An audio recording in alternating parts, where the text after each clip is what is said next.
Il y a un monde que la plupart des personnes ne verront jamais, pas parce qu'il est interdit, parce qu'il est invisible. Des hedge funds qui performent pendant que les marchés s'effondrent. Des family offices qui déploient des centaines de millions sur des deals que tu n'entendras jamais parler. Des fonds qui gèrent des centaines de millions d'euros. Des stratégies qui génèrent 20-30% par an. Et tout ça derrière des portes fermées. Capital Circle, c'est ça. Chaque mois, j'ouvre une porte. Hedge fund, family office, private equity, produits structurés, trading algorithmique. J'invite ceux qui font tourner l'argent institutionnel pour qu'ils t'expliquent comment ils pensent, comment ils décident, comment ils performent. Pas de langue de bois, pas de théorie, ce qui se passe vraiment de l'intérieur. Aujourd'hui, mon invité c'est Elliott, gérant de la branche Moyen-Orient, une société de conseil en investissement. Une analyse macroéconomique qui montrait que Trump allait faire ce qu'il a fait. En France, il y a 60 à 70% d'offres par rapport à la demande. Donc en fait, le besoin en Europe est gigantesque. Qui a levé et conseillé plus de 350 millions d'euros. Une année comme 2020, on a structuré sur certains produits jusqu'à par an. Sur des opérations de private equity et de produits structurés. On est rentré sur une valorisation de 5 millions d'euros.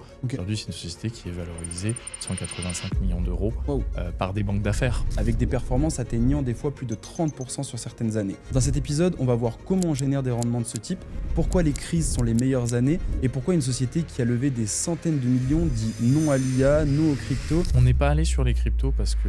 Et nous, en fait, on vient chercher à trader cette volatilité et ce que la biotech et la longévité ont à voir avec l'argent de demain. Bienvenue dans Capital Circle. Bonjour Elliott, comment vas-tu ? Très bien cher, merci. Merci de l'invitation. Avec plaisir. Alors déjà, pour commencer, la première question, c'est déjà présente-nous un petit peu ce qu'est Perspective et comment est-ce que vous êtes passé de 0 à 350 millions aujourd'hui levés, conseillés pour des investisseurs ? Alors, Perspective, Capital Advisory a été créé en France en 1990. Donc c'est une société qui n'est pas toute jeune, qui a accumulé une grande expérience sur le conseil en investissement et qui est une société familiale. Okay. En fait, je dis familiale puisque nous travaillons en famille avec une partie qui est basée en France et régulée par l'AMF et la CPR. Et je dirige Perspective Middle East, du coup, qui a été ouvert il y a 2 ans dans la DIFC et régulé par la DIFSA, donc aux Émirats Arabes Unis, pour opérer dans un cadre de protection des investisseurs. Super. Et du coup, est-ce que tu peux m'en dire plus un peu sur vos spécialités ? Je sais que vous travaillez notamment sur une partie private equity, produits structurés. Comment est-ce que vous diversifiez tout ça et comment est-ce que vous travaillez en ce sens ? Alors chez Perspective, on travaille toujours en partant de l'investisseur avec lequel on vient discuter pour comprendre sa situation, comprendre ses besoins, comprendre le temps dont il dispose pour investir. Et on vient appliquer à ça une intransigeance de sélection de fonds, de stratégies de gestion, également de solutions en private equity, donc de sociétés, qui sont toutes investissables dans un cadre régulé, avec des particularités qui nous tiennent à cœur et qui, je pense, font partie de nos convictions. Et alors peut-être pour rentrer un peu dans ce détail-là, parce que les gens ne le comprennent pas forcément, aujourd'hui, donc, vous n'êtes pas un fonds, vous êtes des conseillers en investissement qui travaillent avec des fonds. Est-ce que tu peux expliquer un peu plus quel est ton travail ? Comment est-ce que vous diversifiez ça et pourquoi en fait vous allez sur ces types de classes d'actifs ? Alors sur la partie sélection des fonds, en fait, c'est un travail qui est en amont sur l'observation de ce qui se passe sur le marché. Je pense qu'il y a des fonds qui sont très opportunistes aujourd'hui, donc on regarde tout ce qui se passe. On essaye d'éviter une chose, et je pense qu'on le fait avec la bonne direction aujourd'hui, c'est d'éviter les phénomènes de trend. Les tendances, au final, vont nous rapporter parfois des sujets trop vifs, peu compréhensibles, peu lisibles, qui du coup apportent un manque de sérénité à l'investisseur, et pourtant c'est ce qu'on essaye d'apporter. Donc il y a un vrai travail de relation humaine et de compréhension des stratégies d'investissement avec les fonds avec lesquels on travaille, pour notamment comprendre pour l'investisseur et lui apporter la lisibilité qu'il mérite, et de l'autre côté, pour être sûr qu'il y ait une recherche de performance qui soit adéquate avec le monde dans lequel on se trouve. Et donc, rentrons un petit peu dans le private equity. Est-ce que déjà tu peux nous définir ce qu'est le private equity pour nos auditeurs qui ne comprennent pas forcément quel est ce monde ? Le private equity, c'est une forme d'investissement, c'est un asset, une asset class dans lequel on investit dans des sociétés non cotées. Non cotées veut dire qu'elles ne sont pas en bourse, donc pas accessibles à tout un chacun. Et vous, en tant que conseiller en investissement, est-ce que vous accompagnez la boîte dans son processus de levée de fonds et du coup vos investisseurs font une performance avec du coup ce chemin ? Comment est-ce que vous fonctionnez sur cette partie private equity ? Alors sur le private equity, pour nous, c'est d'aller chercher des sociétés avec des particularités. Nous, on est rentré depuis 16 ans maintenant sur le domaine de la santé et de l'environnement. Ça a été pas juste un choix de se dire on va rentrer sur la santé, on va rentrer sur l'environnement. C'était d'abord une histoire de rencontre. Ok. On est rentré en premier sur ces secteurs-là parce qu'on était rentré en contact avec une personne qui s'appelle le professeur Montagnier, qui est plutôt connu dans le milieu de la santé et qui soutenait une société, qui voulait accompagner une société pour la développer dans le domaine de la traçabilité des produits du sang. Ok. Et on est rentré sur ce sujet-là, d'abord nous en tant que, je dirais, premier investisseur, pour comprendre, lever le voile et comprendre comment la société allait créer de la valeur. Et en fait, on a vu qu'il y avait un développement des brevets qui allait être très important. On a pu voir qu'il y avait une vraie traction internationale et surtout un sujet de fond qui reste l'homme, l'humain, la société. On a tous une santé, on a tous une seule planète. Et c'est quelque chose qui nous a drivé tout du long derrière sur la sélection des sujets d'investissement. Derrière le fonds est quelque sorte une coquille qui permet de l'englober, qui a des importances fortes, étant donné que ça peut nous permettre d'investir en direct dans des sociétés, au lieu d'investir sur un panel de sociétés, ce qui permet à l'investisseur de se positionner plus dans un alignement de ses convictions, parce que certaines sociétés, dans certains fonds, ne parlent pas des investisseurs, et qui permet du coup d'être très traçant. Ok. Et quand vous rentrez sur ce type de boîte, qu'est-ce que ça veut dire? Ça veut dire que vous rentrez à une étape, à une valorisation. Vous allez aider au développement de cette société et vous allez sortir l'argent de vos investisseurs à une valorisation supérieure. Est-ce que tu peux m'en dire plus sur, par exemple, si tu prends un exemple, donc là c'était la traçabilité du sang, mais quels sont les types de performances qu'on peut faire sur ce type d'opération et combien de temps ça prend pour un investisseur à avoir son retour sur investissement? Le monde a beaucoup changé sur la performance du private equity en termes de performance versus temps, je pense, sur les dernières années. Quand on est rentré sur les premiers sujets, je prends un exemple sur la recherche sur les cancers résistants. On est rentré en 2013 sur une société française qui est pour nous une pépite française qui recherche une solution aux cancers résistants, donc des leucémies en l'occurrence, avec un process qui en fait déjà est un process long. Dans la recherche, on parle de 10-12 ans parfois pour aller trouver une molécule qui fonctionne avec des écueils, des risques au milieu, des écueils potentiels. Et on est rentré en fait sur ce sujet-là. On était sur la paillasse. Donc c'était vraiment la recherche fondamentale avec un background qui venait de certaines personnes qui ont travaillé dans les années 70-80 sur des nouvelles méthodes de recherche. Et aujourd'hui, on arrive à un stade où on est en recherche sur l'homme, donc 13 ans après, on a des résultats exceptionnels sur la réception de la molécule sur des patients avec des traitements compassionnels qui permettent à des patients qui ne sont pas normalement dans le cursus de traitement d'être traités également, et des résultats qui nous démontrent qu'on a fait un choix qui, pour l'instant, semble être le bon. Tout ce que je décris là, en fait, va permettre de valoriser la société quelque part. Quand on sait qu'on est rentré sur la paillasse, on rentre à un niveau de valorisation qui est bien inférieur à quand on teste sur l'homme avec des résultats positifs. Et ça implique aussi son lot de risques quelque part. La performance, c'est toujours à être lié au risque, à 100%. Parce qu'aujourd'hui, ou hier, quand une personne voit l'évolution de la société, s'il y a des délais complémentaires, s'il y a des écueils qui peuvent survenir, c'est là où on voit la qualité de gestion des gestionnaires, du fonds, des personnes qui accompagnent, des personnes, je dirais des chercheurs en l'occurrence, à aller outrepasser cela pour trouver des solutions. En termes de chiffres, pour donner une idée, quand vous rentrez par exemple sur ces niveaux, quelle est la valorisation d'une boîte dans la santé quand elle est à ce stade de maturité qui est jeune, et comment, quand vous allez sortir, à quel type de valorisation vous allez sortir vous et laisser du coup la place peut-être à des plus grands fonds, à des plus grandes entités sur le développement de ces sociétés? Alors on rentre à un stade, ce qu'on appelle de capital développement. Pourquoi? C'est déjà aller chercher le private equity, c'est pas d'aller chercher une société, on le pense, qui est déjà en EBITDA positif, qui génère déjà du turnover de manière très forte. Pour nous, c'est d'aller chercher et d'aller supporter des causes, c'est d'aller supporter de la croissance. Et de la croissance réelle et donc de la performance se fait forcément avec un certain niveau de risque complémentaire, donc on vient en amont de ça. On n'a pas de montant type de société dans lesquelles on rentre, parce que dans la santé, il peut y avoir des sociétés très vite valorisées à des dizaines de millions d'euros.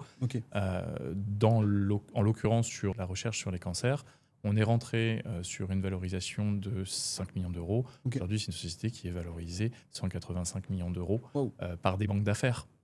Donc on a en plus des banques d'affaires avec une vraie signature, une vraie compréhension du système santé et qui ont une perception aussi de la performance qui peut se dégager. Tout est toujours tenu à la sortie. En fait, c'est ça qu'on vient aussi apporter, nous, pour nos clients. C'est une connaissance du sujet, une proximité avec les gérants des sociétés, avec les chercheurs, avec le fonds, pour justement être sûr qu'on va vers une direction qui est celle annoncée à l'investisseur initialement. Ok, Ça ne veut pas dire qu'on se trompe jamais, bien sûr. mais pour autant, c'est quelque chose qu'on garde pour avoir une ligne de conduite vers la sortie. Bon, on en a déjà parlé ensemble, mais il y a un sujet qui souvent intéresse les personnes parce qu'il y a tout ce qui est Big Pharma, ce qu'on appelle Big Pharma, et du coup, toute cette imbrication entre la finance et la santé d'un côté. Toi, quel est ton avis là-dessus? Quel est un peu le mythe et la réalité autour de Big Pharma? Et à quel moment, en fait, est-ce que tu rentres là-dedans? Tu prenais l'exemple, donc vous êtes rentré à 5 millions de valorisation. Aujourd'hui, selon des banques d'affaires, on arrive sur des 185 millions de valorisation. Jusqu'où est-ce que ça peut aller, une valorisation d'une boîte dans la santé? Et quand est-ce qu'en fait, il y a des très grands financiers qui vont rentrer en fait sur la table? Et du coup, est-ce que le chercheur, lui, est en retrait et n'est plus forcément la pièce maîtresse de ce puzzle? C'est très intéressant que tu mentionnes ça avec les Big Pharma parce que c'est quelque chose qui a changé Ok, sur les 6 dernières années, ok, pendant le Covid. Du coup, c'est quelque chose qui a changé. Les Big Pharma, par le passé, rentraient sur des sociétés de recherche assez tôt, ok, au final, dans des phases qu'on appelle phase 1A, 1B de recherche, où on n'est pas tout à fait encore sur l'homme, on est juste avant potentiellement. Et en fait, aujourd'hui, elles ont décidé qu'il fallait rentrer beaucoup plus tard pour laisser le marché aussi se faire, pour laisser les sociétés chercher et trouver quelque part. Et par contre, elles rachètent les sociétés à des valorisations bien plus importantes. Donc, ça complexifie un peu les choses pour les sociétés de pouvoir mhm, lever pour atteindre cette phase qui est la phase 3, 2B3 généralement, et pouvoir vraiment apporter quelque chose aux Big Pharma. Elles n'ont plus envie généralement de se tromper. Les Big ok. Pharma, elles sont là pour avoir des modèles qui sont efficients et rentables. Et c'est ça qu'elles viennent chercher sur des valorisations qui, du coup, sont plus élevées. Ok. Quand tu dis plus élevé, à quel moment en fait est-ce qu'elle rentre? Encore une fois, c'est de la moyenne, mais quand est-ce qu'elle rentre du coup sur ces développements? Souvent, on le voit ces dernières années en phase 2B3, donc en Ok, phase de ce qu'on appelle le passage de la phase de toxicologie à la phase d'efficacité, ok, où d'abord on teste si la molécule fait quelque chose de mauvais ou non au patient, et ensuite on vérifie si elle fonctionne. Et en fait, le premier passe toujours avant l'autre, et c'est à ce moment-là en fait que les Big Pharma rentrent. Dans la majorité des cas, ça n'en fait pas une règle absolue. en fait, si on devait simplifier, qu'est-ce que les big pharma du coup? Parce que c'est vrai qu'on y englobe un terme où on ne sait pas forcément ce que c'est, ou en tout cas la plupart des gens ne savent pas ce que c'est. Qu'est-ce que ça veut dire big pharma en fait concrètement? Les Big Pharma, c'est les sociétés qui produisent des médicaments, les molécules qui sont vendues ensuite sur les marchés. C'est des gens comme Bayer, Biogen. Voilà Oui, les gros groupes de la santé. absolument. Ok, ultra intéressant. Qu'est-ce que tu penses de souvent cette critique qui est faite que du coup le médical devient du financier et que l'objectif n'est plus de soigner les gens, mais du coup de gagner de l'argent sur la santé des gens? On entend très souvent voilà, des gens dire ah ouais, bah, tel laboratoire a truqué entre guillemets sa recherche ou a augmenté un taux qui auparavant était bas, par exemple je pense à la tension, des choses comme ça, où les gens disent du coup bah, c'est pour vendre plus de médicaments, c'est pour vendre plus de cette molécule. Quelle est toi ta vision comme une personne qui est quand même dans cet écosystème sur ce type de critique? Je vais le dire même de manière en tant qu'investisseur Mhm. sur ces sociétés-là. Je dirais ce que moi je recherche, c'est de la lisibilité sur ce qui se passe. Et je pense que pour des investisseurs, c'est ce qu'ils doivent chercher, c'est une vraie lisibilité.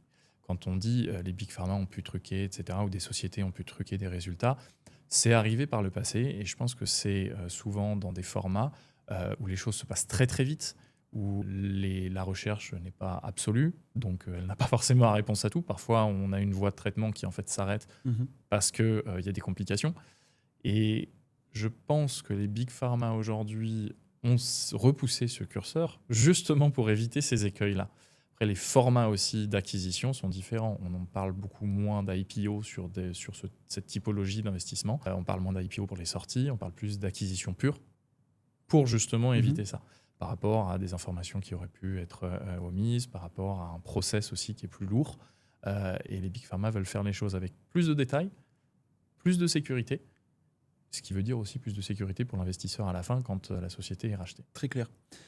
Si on rentre peut-être dans un deuxième axe de votre partie d'investissement, qui sont les produits structurés, est-ce que tu peux déjà me définir un peu ce qu'est déjà un produit structuré et Ensuite, derrière, on ira regarder comment est-ce que vous les structurez et quel type de rendement vous pouvez avoir. Alors, les produits structurés, c'est une famille particulière. Il y a de tout dans les produits structurés. Si je dois le décrire de manière très simple et sans jargon, un produit structuré, c'est un produit dont on connaît le rendement au départ, à signature du contrat. C'est un produit dont on connaît le sous-jacent, donc ce qui va faire le comportement sur lequel on va observer la performance. Et derrière, on va aller ajouter des garanties en capital. On va ajouter potentiellement d'autres mécanismes pour la protection de l'investisseur ou pour la performance, dans l'autre sens. Et on va le faire émettre par une banque. Alors nous, dans ce que nous faisons, nous ne sélectionnons que des banques émettrices de niveau A. Niveau A, pour faire très simple, ça veut dire que c'est des banques qui sont notées A par les agences de notation, donc qui ont un haut niveau de sécurité pour l'investisseur, ce qui je pense est très important, et qui de facto vont forcément avoir une implication sur le rendement potentiel. En revanche, et là l'agilité de Perspective Capital Advisory sur l'émission de ces produits structurés, et c'est notre savoir-faire depuis 1993, donc petit temps d'expérience, l'avantage que l'on a, c'est cette agilité sur l'émission. C'est-à-dire qu'en temps voulu, pour un investisseur dont on connaît le cadre temps et le niveau de protection qu'on va aller chercher, on va aller interroger une quinzaine de banques européennes, mondiales, de niveau A, et on va avoir, en temps donné, le meilleur ratio performance, gestion du risque, et donc rendement pour l'investisseur. Et entre le moins 10 ans et le mieux 10 ans, on a à peu près 60% d'écart de performance à tout moment sur le marché. Ok, intéressant. Donc, un produit structuré, comme tu le disais, c'est un produit qui peut être composé de plusieurs types d'actifs, que ce soit des actions, que ce soit une partie potentiellement optionnelle pour du coup couvrir le risque sur ces différents types de produits. Si tu devais me donner un exemple d'un produit structuré que vous avez fait qui a bien fonctionné dans les dernières années, est-ce que tu peux me le décortiquer un petit peu pour rentrer dans ce sujet ? Je vais prendre un sujet qui n'est pas si vieux que ça, qui date de ce début d'année, pour être contextuel, parce que les produits structurés évoluent beaucoup avec le temps. Et en fait, les produits structurés permettent souvent, quand ils sont bien faits, d'aller chercher la bonne performance à un moment M sur le marché. Et ça, c'est très important, parce qu'un produit structuré 2018 ne peut pas être comparable avec un produit structuré 2026, par exemple, ou 2020. Un des derniers produits qu'on a émis, c'était un produit sur des valeurs santé, notamment assurance, mixé avec une thématique qui plaît à beaucoup de monde, qui est liée à l'univers technologique et IA. Et on est allé chercher 17,40 de rendement par an sur un produit structuré qu'on appelle Worst Of, qui est composé de 2 valeurs actions. Et on a 80% de protection en capital. 60% de protection en capital, 20% d'airbag. Donc même si à la fin on termine en dessous, on va chercher quand même la performance. Et c'est ça en fait qui fait qu'on va chercher des sujets avec une valeur qui va beaucoup bouger, une valeur qui est beaucoup plus stable. C'est pour aller chercher ces éléments de performance en bénéficiant de la volatilité du marché. Ok, donc les valeurs risquées, du coup, ça va être la partie plutôt action. Comment est-ce que vous créez du coup cet airbag et cette assurance dans le produit ?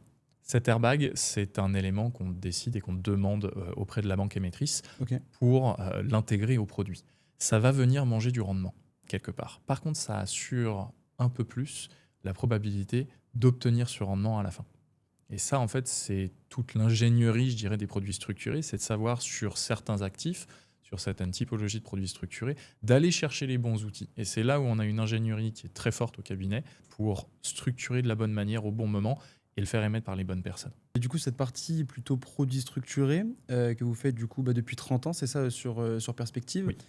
Quelle a été la pire année et la meilleure année en termes de rendement sur cette typologie de produits? Si tu peux me donner des exemples un petit peu de cas que vous avez pu rencontrer. Alors, je vais d'abord parler de la meilleure année. Et j'expliquerai pourquoi je ne parle pas de la pire année juste après. La meilleure année, je dirais, c'est les périodes de crise. 2008, c'était très intéressant pour structurer parce qu'il y avait une crise bancaire qui était mondiale, il y avait des vraies opportunités pour se positionner, il y avait des marchés sont tombés de manière illégitime pour pas mal. Et du coup, structurer dessus, ça permettait d'avoir une traction assez exceptionnelle et du coup, pas de s'assurer d'un rendement, mais d'avoir une plus grande certitude sur le retour à un niveau normal qui fait que le produit structuré prend tout son sens. Une année comme 2020, On a structuré sur certains produits jusqu'à 38% par an. Alors des produits qui sont sortis très vite avec des barrières de recall, où au bout de 18 mois, on est sorti avec 38% par an de rendement, plus un premium sur le recall, ce qui est très avantageux pour des investisseurs qui voient le temps de crise comme une zone de stress, alors qu'on la voit, nous, comme une zone d'opportunité. Parce que genre, je comprends ce concept qui est un peu le concept en finance de mean reversion, de retour à la moyenne sur un actif, du coup, pour retrouver, entre guillemets, sa valeur intrinsèque. Mais comment est-ce que vous voyez arriver ce type de crise pour ne pas être positionné, du coup, au top et, du coup, pouvoir racheter ou restructurer au moment de la baisse? Et là, du coup, forcément, il y a des très belles opportunités. Mais comment est-ce que vous essayez de timer potentiellement ces crises ou comment est-ce que vous vous positionnez en adéquation à ce que cette baisse ne soit pas, du coup, une perte en capital pour vos investisseurs? Ouais, c'est là où je vais dire la pire année. Il n'y en a pas. Il n'y en a pas parce qu'une année qui est complexe sur les marchés, c'est une année d'opportunité généralement. On le voit aujourd'hui sur les marchés 2026, des opportunités financières arrivent à ceux qui savent bien les percevoir Ok. et les voir. Et je pense que cette perception, elle est facteur de deux choses. Il y a l'adéquation et les discussions qu'on a avec les équipes de gestion pour faire les fonds structurés. Ils ont une capacité d'observation des marchés qui est permanente, Ok. tout comme nous. Mais du coup, ça permet de discuter des bonnes idées au bon moment. Et c'est là où, en fait, c'est intéressant, c'est d'aller chercher ces anomalies de marché qui se déclenchent par une suite de facteurs qui, du coup, apportent je dirais, cette tranquillité sur le fait que l'anomalie est bien avérée. Se positionner sur une anomalie, c'est comme quelqu'un qui se positionne en bas sur une baisse soudaine du marché pour des raisons, par exemple, de tarifs de Ouais. Donald Trump en début 2025. Ça a provoqué des tollés sur les marchés. C'était des opportunités. Tu parles de Donald Trump, c'est un sujet qui est intéressant et d'actualité. Comment est-ce que vous avez vécu le marché depuis qu'il est à la présidence? Moi, je sais qu'en tout cas, mon retour sur mon domaine qui est les cryptos, c'est vrai que ça a changé drastiquement le marché, que ce soit avec l'introduction de nouvelles réglementations sur les cryptoactifs, mais aussi le fait que le marché a été très différent et a vécu un petit peu au rythme des tarifs, au rythme de la crise qu'on a eue actuellement au Moyen-Orient. Comment est-ce que vous êtes positionné par rapport à cette nouveauté un petit peu de marché? On s'est positionné avec les fonds qu'on suit, notamment en termes de fonds gérés, sur une analyse macroéconomique qui montrait que Trump allait faire ce qu'il a fait. Donc le positionnement sur des termes plus géopolitiques et économiques, les bons du Trésor américain sont remontés. On a shorté le bon du Trésor Ok. sur notre stratégie de fonds gérés. On est allé regarder ce qui se passait du côté du dollar. Donc on a une gestion devise aussi qui est très importante. Le dollar, le but de Donald Trump, c'était de baisser le dollar pour relancer l'économie américaine. Ce qui aujourd'hui ce qu'il continue à faire aujourd'hui et tenter de faire au détriment des Américains, soit dit en passant, en tout cas dans ce qui se voit.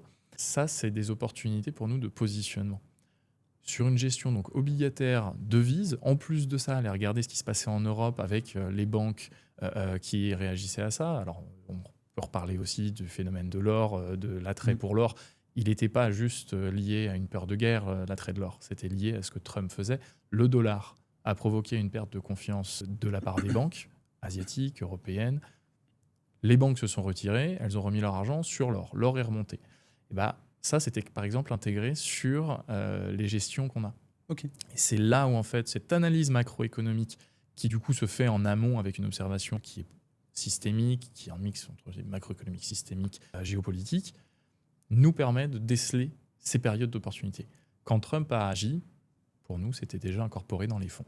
Ce qui fait que, par exemple, sur des fonds obligataires, l'an dernier, en 2025, on a des fonds obligataires qui ont fait plus de 28% de performance sur l'année. Ce qui est énorme. Ce qui est énorme, dans un contexte où l'obligataire global a fait 7-8%. Oui, c'est ça. Qui n'était pas forcément mauvais, mais c'est là où on peut dire il y a des vraies opportunités à aller chercher sur les bonnes qualités de gestion. Ayant travaillé, donc moi, à titre personnel, déjà à la Société Générale, c'est vrai que moi, je me rappelle, on avait des KPI risques qui étaient énormes. Et donc, du coup, forcément, l'appétence à la volatilité, l'appétence à la prise de risque, elle était quand même très limitée. Comment est-ce que vous faites, alors je sais que vous travaillez avec des banques tiers A, pour aller chercher des produits qui sont si risqués, ou en tout cas qui peuvent aller chercher du rendement beaucoup plus facilement que ce qu'on va proposer à du retail? Moi, je me rappelle les produits structurés type autocall que je pouvais voir passer, ça restait des rendements qui étaient relativement faibles par rapport à ce que vous réussissez à faire. Alors, nos investisseurs, ils ne cherchent pas le risque. Ils cherchent la sérénité. Et c'est aussi dans ce sens-là qu'on les accompagne. C'est d'aller chercher à avoir un horizon de temps face à un niveau de risque. Ensuite, se dire, est-ce que vous avez envie de soutenir des causes? On peut aller sur les sujets de private equity, avec une compréhension du phénomène de risque qui peut y être lié. Derrière, c'est de dire, j'ai besoin d'une partie de capital disponible. Donc, on sait gérer ces choses-là. Et en fait, on sait les gérer avec des partenaires qui sont intransigeants sur la qualité de gestion. Il y a aussi une chose, c'est des gens qu'on connaît depuis très longtemps. Donc on comprend l'homme derrière la qualité de la gestion. On comprend le mécanisme qui se passe aussi dans leur comportement. Et c'est des gens qui ont aussi une certaine linéarité dans leur approche sur les marchés. Ce pas des gens frénétiques, par exemple, sur les fonds gérés. C'est quelque chose, ce sont des équipes de gestion qui ont une véritable profondeur, des convictions. Je pense que le mot conviction nous définit très fortement, pour apporter de la valeur dans une gestion qui fait du sens. On suit le même sujet au final. On cherche à apporter du sens à l'investisseur dans son cahier des charges pour faire de la création de valeur. Mais du coup, ma question c'était surtout comment est-ce que c'est entre guillemets possible que vous réussissiez à faire des bons produits avec des banques qui sont très connues et qui ont des grands noms, et que de l'autre côté, forcément, les produits qu'elles proposent sont bien moins, entre guillemets, complexes et risqués. Du coup, c'est vous qui faites le produit avec eux. Donc, du coup, vous avez une sorte de particularité avec eux que vous allez créer. Comment est-ce que ça se passe, en fait, cette partie-là? Sur le sujet des produits structurés avec les banques, par exemple, c'est surtout une question de gestion de risque et de gestion de book. Une banque, elle gère son book. Nous, on les gère aussi par rapport au sujet des assurances-vie, etc. pour nos clients. En revanche, on a l'indépendance d'aller choisir la bonne personne. Entre le moins d'un 10 ans et le mieux 10 ans, on va avoir un écart de performance. Parfois, le mieux 10 ans, on va peut-être pas le sélectionner pour une certaine raison, qui est notamment celle de gestion de book, qui est attenante à d'autres vecteurs, du type les assureurs, des assurances-vie, etc. Et c'est cette indépendance, au final, qui fait qu'on peut aller chercher la bonne solution au bon moment pour un investisseur. C'est du sur-mesure. Je voulais rebondir sur quelque chose que tu as dit tout à l'heure. Tu parlais de sujets trendy. Je sais que vous n'investissez pas dans l'IA, la robotique, tous les sujets un peu du moment. Pourquoi pourquoi ce positionnement? Et est-ce que c'est quelque chose vers lequel vous avez envie d'aller dans le futur? Alors, on n'investit pas dans l'IA à proprement parler en direct, dans des sociétés, soit en private equity, sur les thématiques IA en termes logiciels. On a, pour une raison qui est simple, c'est qu'on pense qu'il y a une véritable frénésie sur l'IA qui va révolutionner le monde. L'IA va révolutionner le monde. En revanche, il y a des vecteurs économiques qui ne sont pas compréhensibles aujourd'hui. Il y a des éléments de compréhension qu'on ne trouve pas. En revanche, ce qui fait l'IA, par exemple, c'est ce qu'il y a tout en haut. C'est ceux qui font les machines qui permettent, par exemple, de compute l'IA. Donc, c'est des gens comme ASML qui, du coup, ont comme client NVIDIA. C'est par exemple, c'est juste un exemple. De l'autre côté, la question des data centers, la question des data et des data centers, c'est une thématique où on est allé.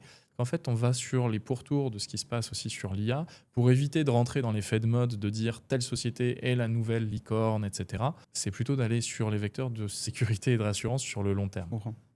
Parce que c'est vrai que souvent, en fait, quand on est dans une bulle ou quand on est dans une approche, on va dire, très technologique de la valorisation, souvent, en fait, on va valoriser sur l'aspect plus que sur véritablement ce qui se dégage économiquement de la boîte. Je pense par exemple à OpenAI qui s'est valorisé à des centaines de milliards très rapidement. Là où force... Comment ? Pour 17 milliards de chiffres. Voilà, c'est ça. Pardon de te couper, c'est la décorrélation totale entre la valorisation marché et la valeur générée. Ouais, c'est exactement ça. Et donc forcément, dans ces phénomènes de bulles, il y a le moment où en fait tout le monde tire les prix et tire la valorisation parce qu'il y a toujours quelqu'un qui va venir investir de l'argent sur le potentiel futur de la boîte. Là où en fait, quand la bulle éclate, ce qui revient, c'est juste combien est-ce que vous faites de chiffres, combien est-ce qu'on prend de multiplicateurs à ce chiffre pour savoir quelle est la valorisation réelle de la boîte. Et du coup, vous, avec une approche d'investissement, c'est beaucoup plus intéressant.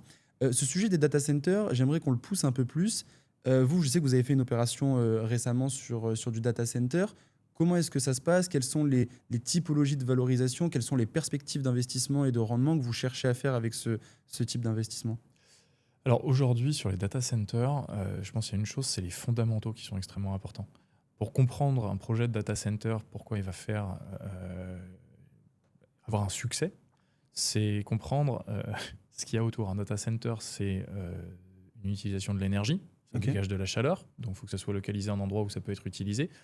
Il y a une notion environnementale, il y a une notion de terrain. Tous les terrains ne sont pas viables pour faire un data center par rapport aux autres facteurs qui sont le lot d'Internet et l'énergie. Et une fois qu'on a, je dirais, ces premiers facteurs qui sont un peu les fondamentaux, s'ils sont bien maîtrisés, c'est ça qui va permettre de valoriser, en premier lieu, un data center. Aujourd'hui, nous, on est sur des opérations où en fait, on vient, avec nos investisseurs, se positionner sur de l'ingénierie de ces projets-là, qui sont du coup très intéressants pour des acteurs internationaux qui vont ensuite les construire. Et du coup, on va pouvoir dégager, l'objectif est de dégager une plus-value pour les investisseurs. C'est assez rapide parce que c'est un monde qui bouge très très vite. Aujourd'hui, pour parler de cet exemple précis, sur un investisseur qui est rentré sur la fin d'année dernière, on a déjà des appréciations sur le capital avec des opportunités de sortie qui vont en fait être fractionnées avec plusieurs portes. Okay. C'est une philosophie du private equity qui nous intéresse sur les data centers parce qu'on a ces portes de sortie, ces portes de liquidité, parce qu'on a la possibilité pour un investisseur de dire je reste jusqu'au bout sur 4, 5 ans, 6 ans. Okay. Et ensuite, la copie sera revue potentiellement pour aller chercher soit un autre sujet, soit les continuer de manière différente. Mais là, dans ce cas-là, qu'est-ce qui fait la performance? C'est-à-dire que vous rentrez au moment donc, de la création de ces data centers. Pourquoi est-ce que vous allez faire une plus-value? Est-ce que c'est parce que le data center va tourner? Est-ce que c'est parce qu'il y a une valorisation de ces machines, de ce développement en fait? On se positionne en amont de ça. Okay. C'est-à-dire qu'on se positionne sur le projet en lui-même, qui est l'agrégation de tous les acteurs pour faire le data center. Donc l'achat du terrain, l'ingénierie derrière pour les contrats électriques, Internet, avec les villes, la sécurisation du projet global. Et en fait, c'est ça aujourd'hui, avec notamment en Europe et je dirais en France, c'est d'avoir les bons projets avec les bonnes quantités de mégawatts. Et je parle de quantité IT. Aujourd'hui, on va pouvoir se positionner sur des 80 MW électriques, 50 MW IT pour revendre le projet. C'est ça qui en fait la valorisation, puisque le mégawatt, une fois que le projet est confirmé et l'ingénierie est faite, le mégawatt se revend 1,7 million, 1,8 million euros aujourd'hui. C'est le prix du marché. Il peut peut-être monter drastiquement demain, comme il peut se réduire un petit peu. En revanche, il y a une véritable demande. Et je reviens sur les fondamentaux. Pourquoi on le fait, par exemple, en Europe? Aux États-Unis, il y a 130% d'offres pour 100% de demande. En France, il y a 60 à 70% d'offres par rapport à la demande. Donc, en fait, le besoin en Europe est gigantesque. C'est une opportunité. Et c'est là un peu toute la qualité d'avoir un conseiller en investissement qui vient te dire « Ok, il y a une vraie hype sur les data centers, la plupart est aux États-Unis, mais on voit une asymétrie au niveau de la France, par exemple, ou de l'Europe. Donc c'est là où on va venir se positionner pour nous aller chercher en fait du rendement. » Et j'en viens à une question sur une opération comme celle-ci. Tu parlais de la liquidité, mais quel est l'horizon d'investissement? Tu parlais de 5-6 ans. Est-ce qu'on peut sortir avant? Est-ce qu'on est liquide sur ce type d'investissement? Et quel est le rendement? Bien évidemment, on met des disclaimers, les rendements passés ne sont pas les rendements du futur. Et on fait attention avec tout ça. Mais quels sont les potentiels rendements sur ces investissements de data center? Alors je reviens juste sur une chose, tu as dit la hype des data centers. Je suis d'accord sur la hype dans un sens, sauf sur la manière dont là on a pris le sujet et avec le fonds avec lequel on travaille, parce que justement il y a un besoin. Et le besoin pour moi enlève le côté hype parce qu'on a du coup des éléments fondamentaux qui nous permettent d'avoir une vraie lecture du sujet. Par contre sur les horizons de rendement, là, aujourd'hui, sur ces sujets-là, on est à peu près sur 5, 6, 7 ans peut-être. Sur le dossier global, le private equity est quelque chose d'illiquide. Donc, l'investissement, il se fait un point d'entrée jusqu'à un point de sortie de revente des sociétés, avec les risques y attenants. Et en fait, aujourd'hui, le fonds, par exemple, avec lequel on travaille, a une structure qui va permettre d'ouvrir potentiellement des fenêtres de liquidité. Ça veut dire que ça permet à un investisseur qui investit 100 000 euros aujourd'hui de dire...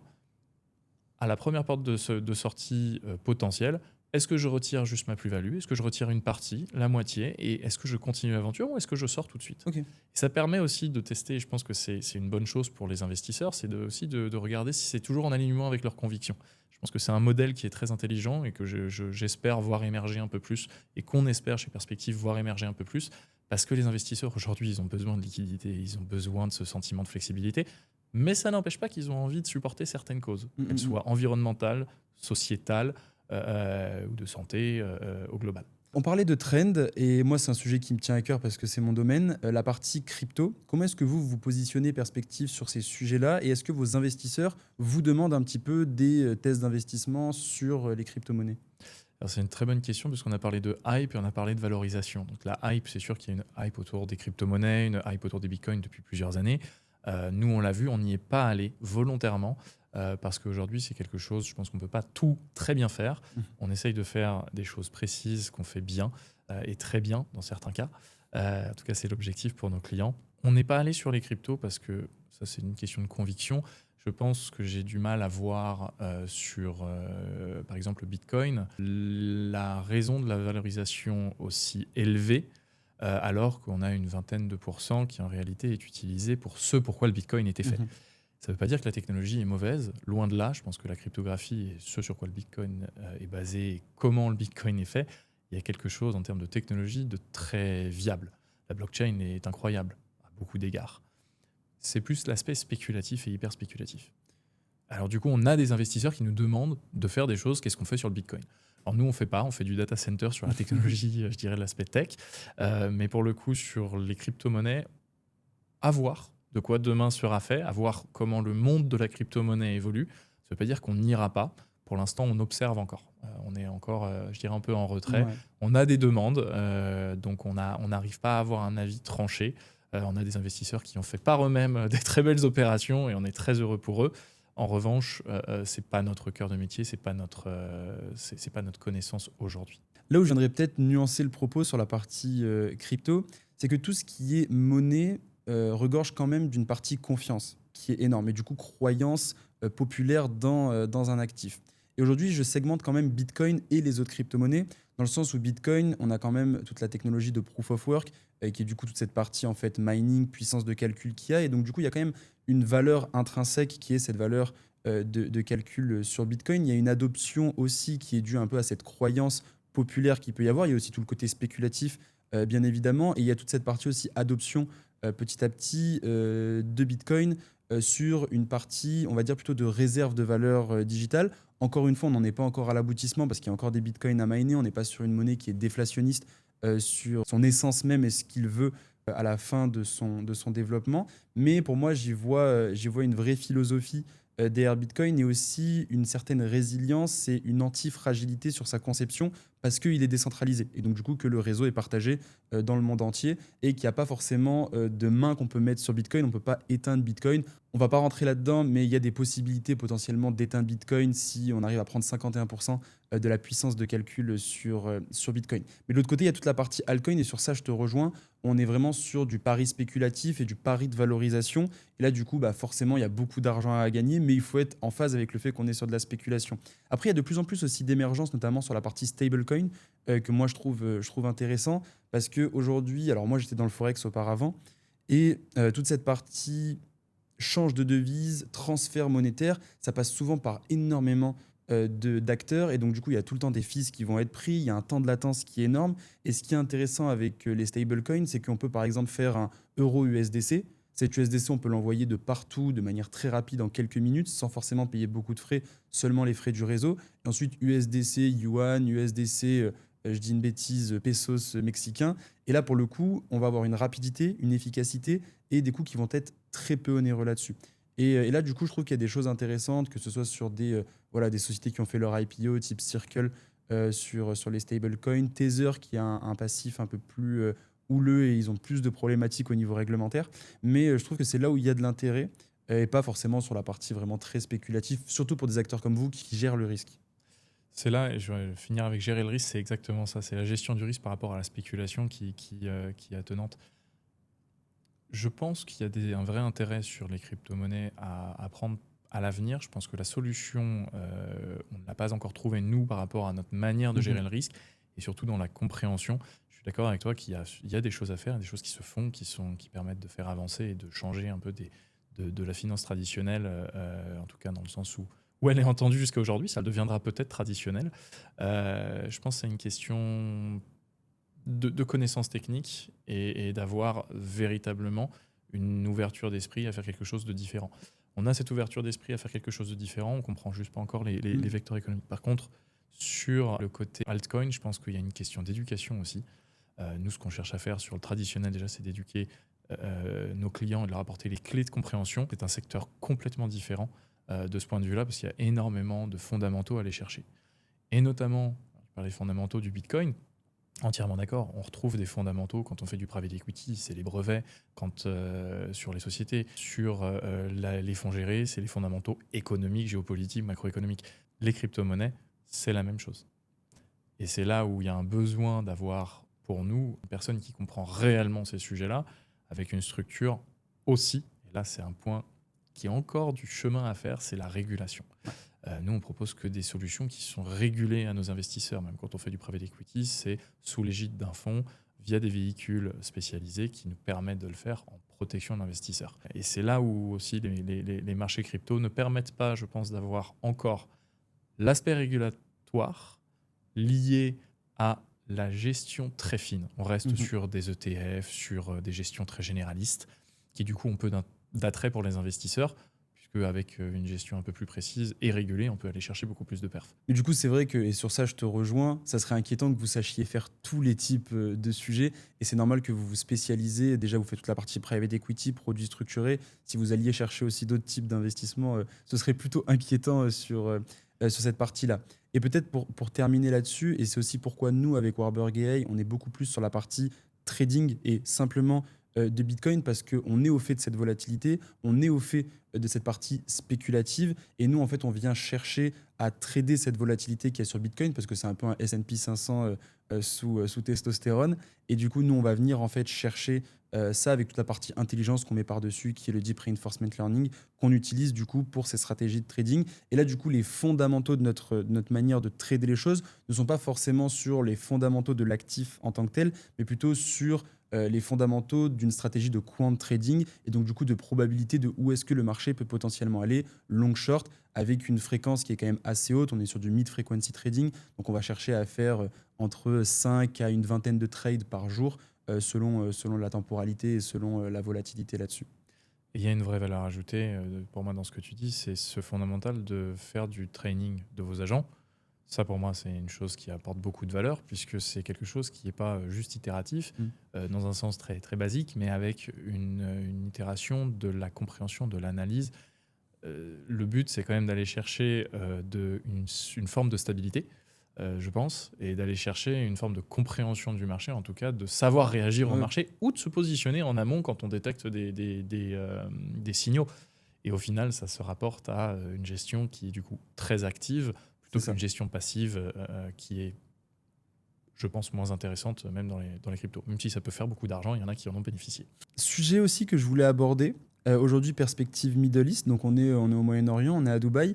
On a souvent cette vision, en tout cas les Français, on va dire l'Europe de manière générale, a quand même une vision qui est très négative de Dubaï. Pourquoi est-ce que vous êtes venu vous installer ici, sachant que vous êtes régulé en France, et comment est-ce que toi, tu vois tout le développement institutionnel aux Émirats ou même au Moyen-Orient de manière générale? Alors nous, on est au Middle East depuis 2 ans, parce que j'étais déjà au Middle East, je connaissais le marché. Et en fait, on s'est positionné pour 2 raisons. Il y a des expatriés, ils ont des besoins, et ils seront peut-être pas toujours là. Le besoin d'aujourd'hui, il se traite avec une vraie analyse, une vraie connaissance des investisseurs. C'est ça que j'aime aussi aux Émirats, c'est qu'il y a une proximité entre les expatriés. On parle plus facilement avec les gens, il y a un peu moins de méfiance en tout cas sur la première connexion. Ça permet de connaître les gens et de les comprendre réellement, et de comprendre réellement quels sont leurs besoins de vie. Après, c'est des choses aussi qu'on vit un petit peu tous, donc un expatrié comprend souvent mieux un expatrié que quelqu'un qui est peut-être resté en France avec des expatriés de par le monde. Ça, c'est la compréhension de leurs besoins. Ensuite, ces gens-là vont voyager. Ces gens-là, on va les suivre quand ils vont voyager. On va les suivre dans leurs évolutions, et c'est ça qu'on prépare aussi. C'est aussi se préparer un petit peu aux crises. Ce qu'on peut vivre aujourd'hui, c'est de se dire, dans un contexte actuel, est-ce que nos clients sont mieux préparés que d'autres? Je pense avoir la certitude, ou en tout cas la confiance, de dire que oui, les investisseurs qu'on accompagne aujourd'hui sont bien préparés par rapport à la volatilité des marchés, aux incertitudes et aux peurs qu'il peut y avoir. Alors là, aujourd'hui, c'est sur l'énergie. C'est très local, c'est très géopolitique sur l'énergie. Ça n'aura pas forcément une répercussion très long terme, en tout cas, ce qui se dessine aujourd'hui, à voir comment ça évoluera. Mais en tout cas, nos clients sont sereins sur comment ils vivent la situation aujourd'hui. Je pense que ça, c'est très important, c'est un bon retour.